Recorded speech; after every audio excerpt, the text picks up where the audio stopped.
Kalau tak sanggup menjadi padi, minimal jangan menjadi ilalang. Kalau tak sanggup awak bikin baik sama orang, minimal jangan melukai hati orang. Ini bikin baik tak sanggup, tapi melukai hati orang ringan lidahnya. Ingat, sapu tangan sisinya 4 kulipat menjadi 1. Luka gores masih terlihat, luka hati siapa tahu. Kalau orang dah sakit hatinya, berubah dia sama kita. Musang berbulu domba, menggunting dalam lipatan, talunjuk lurus kalingking bakai, di luar hijau di dalam merah, namanya semangka. Lain di luar, lain di dalam.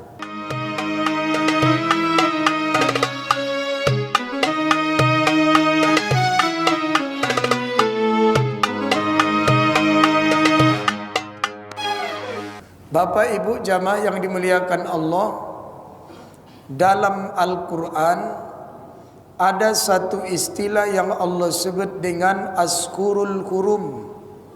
Secara bahasa artinya bulan-bulan yang diharamkan Allah. Haram dalam istilah itu bukan haram dalam kajian fikih. Kita temui dalam Asbagh wan Nazagir Al-Imam As-Syekh Jalaluddin As-Suyuti.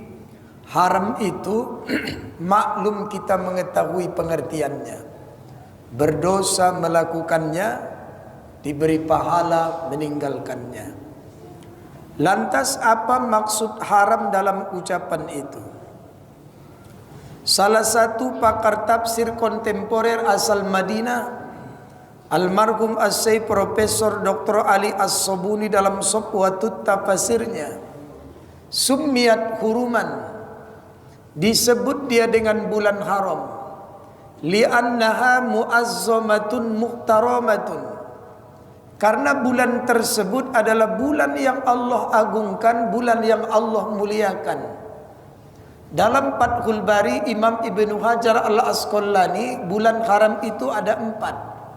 3 berurut, 1 terpisah. Mana yang berurut? Zulqa'dah, Zulhijjah, Muharram. Yang berpisah Rajab. Rajab atau Rajab? Ya tergantung bibirnya lah. Ya, kalau bibir orang Medan Rajab, kalau bibir orang Jawa Rejab, bibir orang Mandailing Rojab.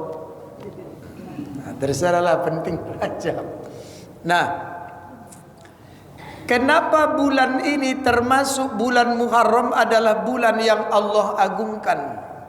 Kita lirik lagi di dalam tafsir Al-Kabir Al-Imam As-Syekh Fakhruddin Ar-Razi, annal maksiyata fiha asaddu iqaban. Siapa yang melakukan dosa dan kesalahan, kemaksiatan di bulan ini, bulan Muharram ini, asaddu iqaban, Allah lipat gandakan siksanya. Wa ta'ata fiha aksaru sawaban, dan siapa yang melakukan ketaatan, kebaikan, kebajikan di bulan ini, aksaru sawaban, berlipat ganda pahalanya. Jadi siapa yang bikin kesalahan, asaddu iqaban, berlipat ganda siksanya. Siapa yang bikin kebaikan, aksaru sawaban, berlipat ganda pahalanya. Kalau tak sanggup menjadi padi, minimal jangan menjadi ilalang. Kalau tak sanggup awak bikin baik sama orang, minimal jangan melukai hati orang. Ini bikin baik tak sanggup, tapi melukai hati orang ringan lidahnya. Ingat, sapu tangan sisinya 4 kulipat menjadi 1. Luka gores masih terlihat, luka hati siapa tahu. Kalau orang dah sakit hatinya, berubah dia sama kita. Musang berbulu domba, menggunting dalam lipatan, talunjuk lurus kalingking bakai, di luar hijau di dalam merah, namanya semangka. Lain di luar, lain di dalam. Nah, Kemudian tata doa pupihat ta'atu. Bulan ini adalah bulan yang dianjurkan meningkatkan ketaatan. Kuantitasnya, jumlahnya, kebaikannya, kualitasnya. Ternyata Allah sebutkan dalam Al-Quran, alladzi khalaqal mauta wal hayata liyabluwakum ayyukum ahsanu amala. Jadi manusia yang terbaik dalam ibadah bukan yang banyak amalnya, tapi yang bagus. Bukan aksaru amala, tapi ahsanu amala. Pada akhirnya ibadah itu cuma dua. Secara vertikal namanya makbul, bagaimana ibadah itu berterima di sisi Allah. Secara horizontal namanya mabrur, bagaimana ibadah itu mampu memberi bekas kebaikan untuk dirinya dan orang lain. Barro ya birru, birron wa mubarrotan, artinya memberi kebaikan. Ada perubahan yang terjadi sebelum dan setelah dia melakukan ibadah itu. Dalam bahasa Zakaria Al-Ansari dalam Fathul Alamnya, wa min alamatihi ayyarji'a khairan mimma kana. Ada perubahan yang tampak darinya setelah dia melakukan ibadah itu. Nah, kemudian wa ya'rumul qitalu fiha. Bulan ini adalah bulan yang dilarang qatala, perang. Timur Tengah lagi memanas. Bersyukur kita kepada Allah, Indonesia, Asia Tenggara secara khusus masih aman-aman saja. Kalau terjadi perang dunia ketiga, banyak yang akan terjadi. Mudah-mudahan tak terjadi. Nah, hasil dari perang itu yang gak cakapan. Berarti lawannya damai. Damai itu rukun. Berarti bulan Muharram ini bulan rukun. Rukun berkeluarga, isinya bini, laki, anak. Rukun bermasyarakat. Bermasyarakat itu 5 aja ditinggalkan. Hindari sifat al-ustajiyah, hobi menggurui orang lain. Hindari sifat al-kibir, sombong dalam segala aspek. Hindari sifat hadisun nafsi, suka menceritakan kelebihannya pada orang lain. 1, 2 suka dengar cerita itu, tapi banyak yang tak suka. Hindari sifat al-ghibah, mulut dijaga. Hindari sifat al-isaro, egois, mau sendiri tak mau rame. Bagai katak dalam tempurung, menganggap luas sebatas tempurung. Tahu dia keluarganya, lakinya, bininya, anaknya, tak tahu bermasyarakat. Tapi kalau nanti ada musibah di rumahnya, yang pertama dicari ketua wirid. Wah, ada resplang, wah, ada tenda. Wah, banyak kali waknya. Tapi kalau lagi nggak ada musibah, tak tahu dia dunia ini kecuali keluarganya. Ada orang kayak gitu. Adanya. Nah, rukun-rukun beribadah berjamaah. Masjid tuh kalau ingin tentram 5 aja. Bersatu dalam akidah, berjamaah dalam ibadah, toleransi dalam khilafiyah, santun dalam berdakwah, rukun-rukun dalam bermuamalah. Kita datang kemari akidahnya sama. Berjamaah dalam ibadah, udah berjamaah kita tadi. Apalagi? Rukun santun dalam berdakwah. Tak usah ngamuk-ngamuk ceramah, semua salah, semua tak betul. Santai aja. Apalagi toleransi dalam khilafiyah, perbedaan yang terjadi jangan dibesar-besarkan. Aku aja sholat ke sini ku tengok nggak ada yang sama kaifiat kita sholat. Ada yang tangannya gini, ada gini, ada gini-gini ku tengok.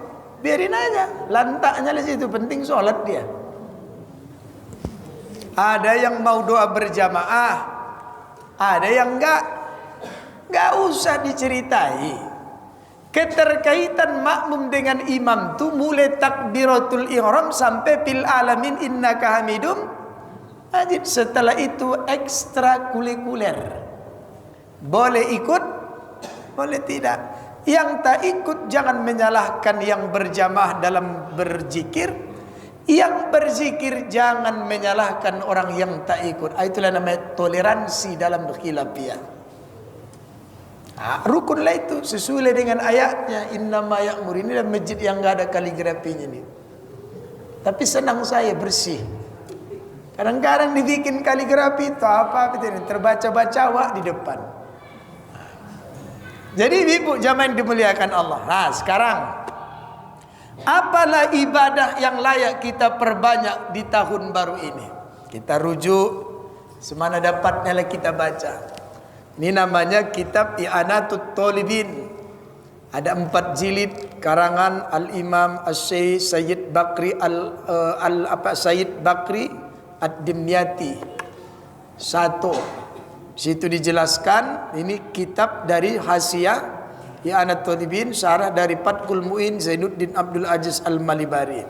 Kita rujuk di jilid 2 halaman 445. Faidatun, satu faedah. An Abi Hurairah radhiyallahu an, dari Abu Hurairah semoga Allah meridhoinya. Qala, dia berkata, qala Rasulullah sallallahu alaihi wasallam, bersabda Rasulullah sallallahu alaihi wasallam. Apa jawaban ibu? Sallallahu alaihi wasallam atau solawat. Kata Nabi, tahu kalian orang yang paling pelit di dunia ini? Yang banyak duit lah kata sahabat, tapi payah keluarnya. Enggak. Orang yang paling pelit di dunia ini adalah orang yang didengarnya namaku disebut di depan dia, tak pokak dia. Dengar dia dengar, tapi tak mau bersolawat dia kepadaku. Inilah manusia yang paling bakhil di dunia ini. Kepinginnya bapak bersama Nabi Muhammad dalam sholat, kepinginlah, tapi mendengarnya tak mau bersolawat. Bapak ibu yang berangkat haji, berangkat umroh, lewat di depan makamnya, netes air mata tuh. Tapi habis ke Indonesia disebut nama tak bersolawat kita. Mau 2000 kali disebut nama Nabi di depan ibu, 2000 kali ibu bersolawat. Kan janji Allah itu. Man shalla alayya salatan, siapa yang bersolawat kepadaku 1 kali, Allah bersolawat padanya 10 kali. Jadi 1 solawat yang kita baca, dari Allah dapat 10 rahmat, dari malaikat dapat 10 istighfar. Apa doa malaikat itu?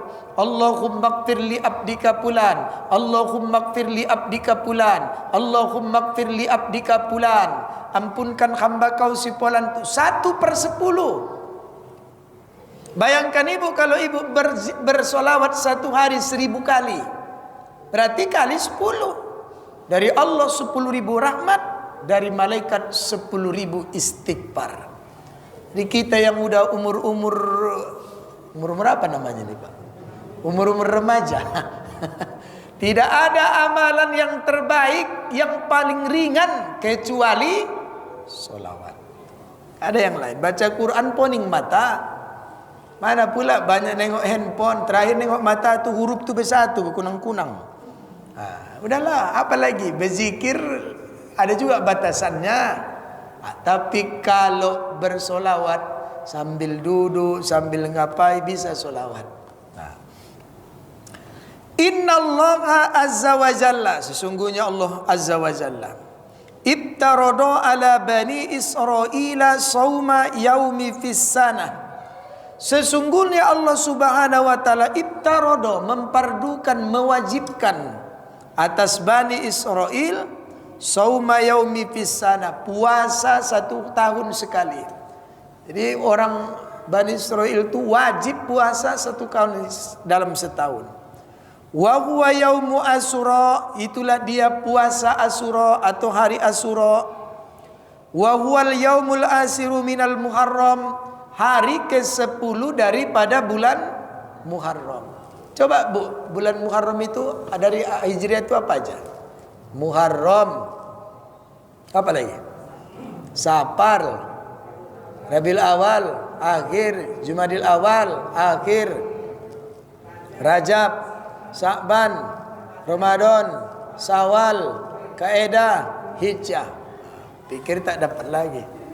Pasti nggak dapat kan? Jangan senyum-senyum. Nah, pasumu, puasalah. Jadi ternyata ibu-ibu, di kitab lain dalam Riyadhus Shalihin Muhyiddin Abi Zakaria Syarif An-Nawawi, Nabi melewati sekelompok orang Yahudi. Orang itu sedang puasa 10 Muharram. Kata Nabi, sedang apa kalian? Puasa. Puasa apa? Asyura. Kenapa kalian puasa? Kami bersyukur kepada Allah. Apa yang kalian syukuri? Karena Allah telah menyelamatkan Nabi kami, Nabi Musa. Kalau sini dikatakan, wa fihi pulikol ba'ro li bani Israel. Allah membelahkan laut untuk nabinya orang Israel, Nabi Musa, dari kejaran Fir'aun. Kata Nabi Muhammad, lebih layak Musa itu atasku daripada kalian. Kalau begitu, kita puasa. Tapi kalau panjang umurku sampai tahun yang akan datang, kita puasa tanggal 9-nya. Kenapa dibikin Nabi tanggal 9? Kenapa udah tanggal 10 aja? Kenapa rupanya? Nabi Muhammad itu nggak mau ikut-ikutan. Dia bikin syariatnya sendiri.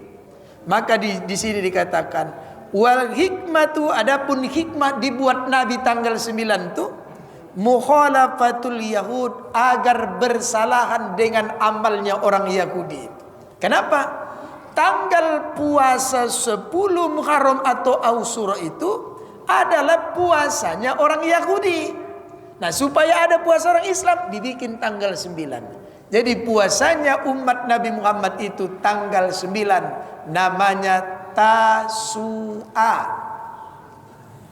Maka makruh hukumnya menunggalkan puasa hanya tanggal 10 saja. Jadi yang paling besar pahalanya Pak bukan tanggal 10, tanggal 9. Tanggal 9. Karena ada orang tanggal 9 nggak mau puasa, khusus 10 Muharram saya, makruh hukumnya. Jadi makruh hukumnya menunggalkan puasa hanya tanggal 10 Muharram saja. Dia harus digandeng 9 ke 10 atau 10 ke 11. Lebih afdal lagi 9, 10, 11 tanggalnya Muharram. Bertepatan pada tanggal 5, 6, 7 besok. Sabtu, Minggu, Senin. Sabtunya Tasu'a, Minggunya Asyura, Seninnya boleh digabung sekalian Senin. Di pertemuan yang lalu kan sudah kita bahas itu. Dalam kajian niat ada namanya tasrikun niyah, menggabungkan beberapa pekerjaan dalam beberapa niat dalam satu pekerjaan. Jadi niatnya rame, pekerjaannya satu. Disepakati ulama tanpa terjadi khilaf, niat sunat dengan sunat boleh digabung. Jadi pada tanggal Seninnya itu Muharram sekalian Senin. 2 niat, 1 puasa, 2 kebaikan. Udah? Jadi kalau nggak tahan 3 hari, ya udahlah 9, 10 atau 10, 11. Kalau yang biasa puasa 9, 10, 11. Kena pula Sabtu Minggu hari undangan itu ya kan?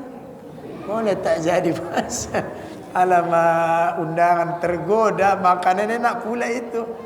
Nah, udahlah Bapak Ibu lah itu. Nah,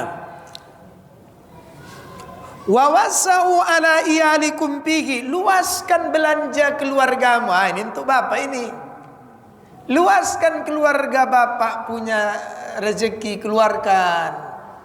Kasih makan enak bini itu, anak tuh biasanya kecepe, udang kelong dulu.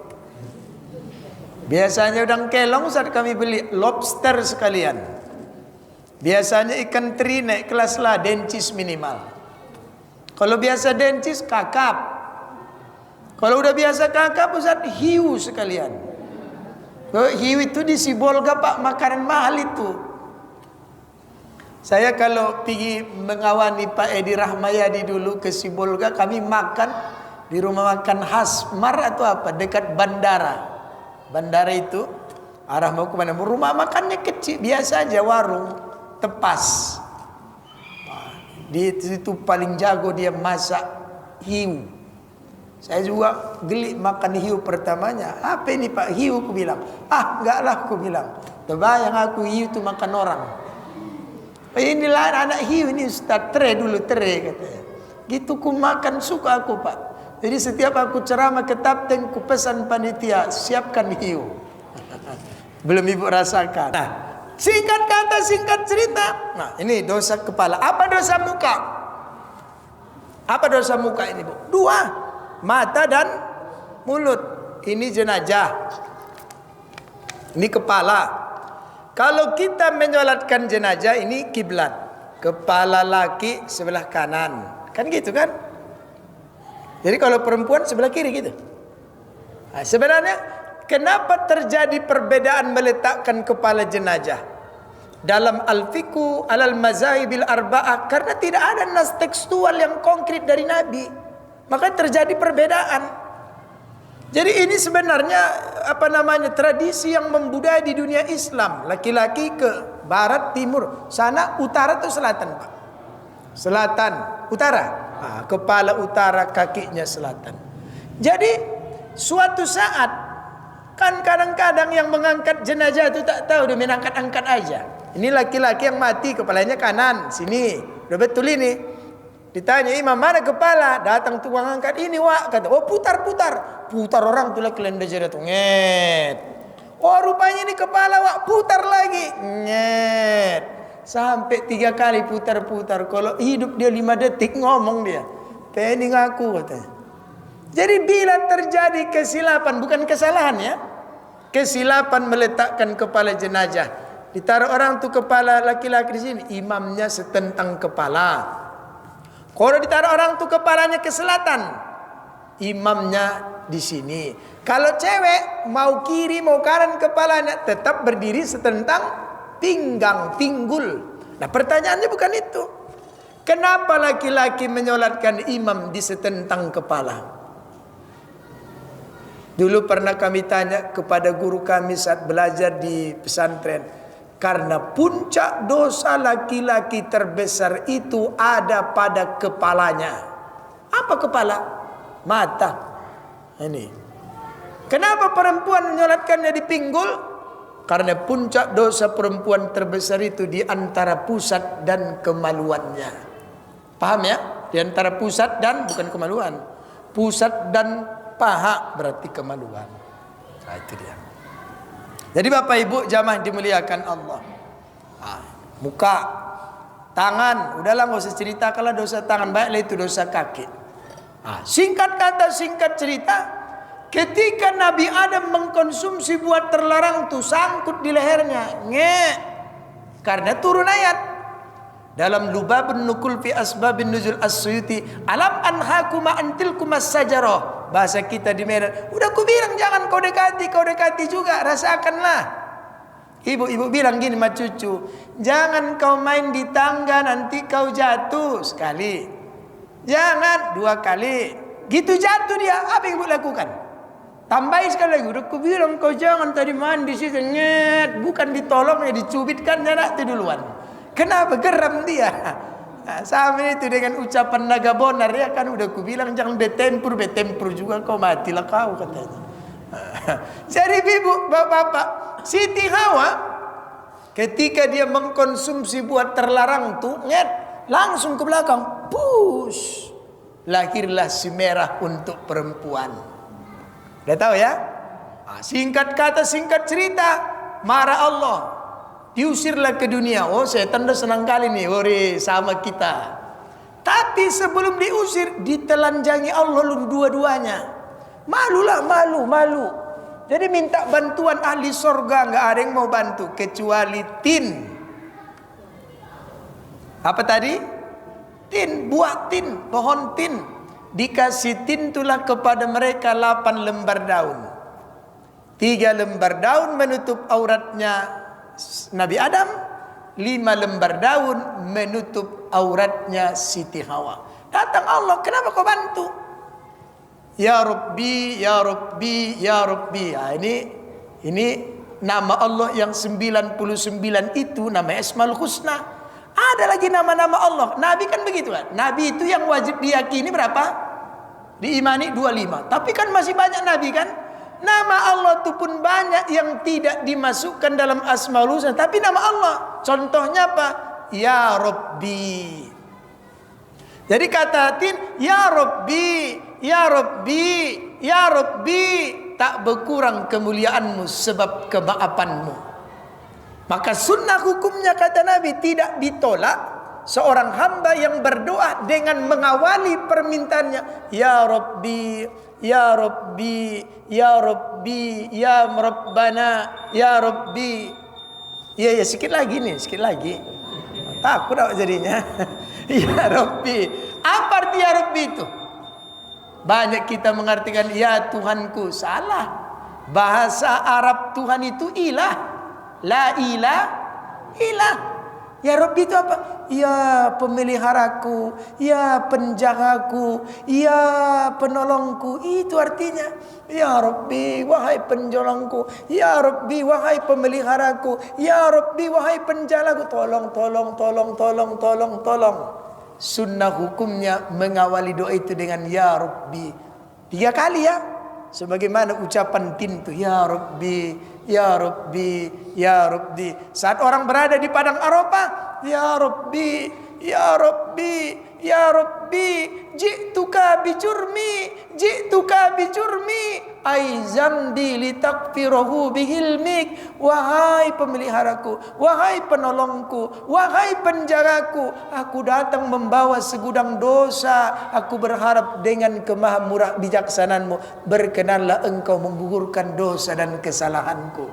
Mulai itu sekarang ya Pak. Ya Rabbi, Ya Rabbi. Sikit lagi, sikit lagi. Karena diberikan kepadanya apa kata Allah? Ku beri kau 3 kemuliaan. 1, kau akan menjadi makanan alternatif Bani Adam. Jadi ada 2 tumbuhan yang menikmatinya terbalik. Ditanam di sorga, dinikmati di dunia. Tin, ditanam di dunia, dinikmati di neraka. Nanti tengok surah Al-Waqiah. Zakum. Zakum untuk orang-orang penghuni neraka itu makanannya zakum seperti akar kedondong tapi tajam. Jadi tak usah memakannya, memegangnya aja kita berpikir. Yang lancip-lancip itu hati-hatilah ya. Nah, kemudian yang kedua, karena kau telah menolong mereka, kau tidak akan pernah merasakan rasanya jahim. Itulah kaitannya dengan Al-Fatihah tadi. Jadi siapa yang suka membaca Al-Fatihah menjadi satu amalannya, insyaallah dia aman dari salah satu keutamaan yang tak ada pada Al-Fatihah tadi, huruf pada Al-Fatihah, huruf jim, jahim. Dan yang terakhir, yang ketiga, karena engkau berikan kepada mereka 8 lembar daun, akan menjadi syariat di umatku. Syariat apa? Kain kapan jenazah. Kalau laki-laki meninggal berapa lembar? 3 lembar daun tin. Kalau perempuan 8 lembar. Diusir tuanlah, 1 ke India Nabi Adam, 1 ke Jeddah siapa? Siti Hawa. Kalau mereka menyatakan ya Allah kembalikan kami bertobat ya Allah. Iya. Tapi cari satu bangunan yang pernah dibangun malaikat. Datangi bangunan itu, bertawaf kau di dalamnya. Maka diajarkan sebuah doa oleh Allah. Saat mereka bertobat baru jumpa Ka'bah tu kurang lebih 200 tahun perjalanan. Jadi kalau bapak nanti pergi ke Ka'bah, baca doa yang diajarkan Allah kepada Nabi Adam. Allahumma innaka ta'lamu sarirati wa alaniyati faqbal ma'zirati wa ta'lamu hajati fa'atini so'ali wa ta'lamu ma fi nafsi faghfir li zambi. Allahumma inni as'aluka imanan yubassiru qalbi wa yaqinan sadiqa hatta a'lamu annahu la yusibuni illa ma katabtali wa raddini bima qasamtali ya zal jalali wal ikram. Billahi taufik wal hidayah. Assalamualaikum warahmatullahi wabarakatuh.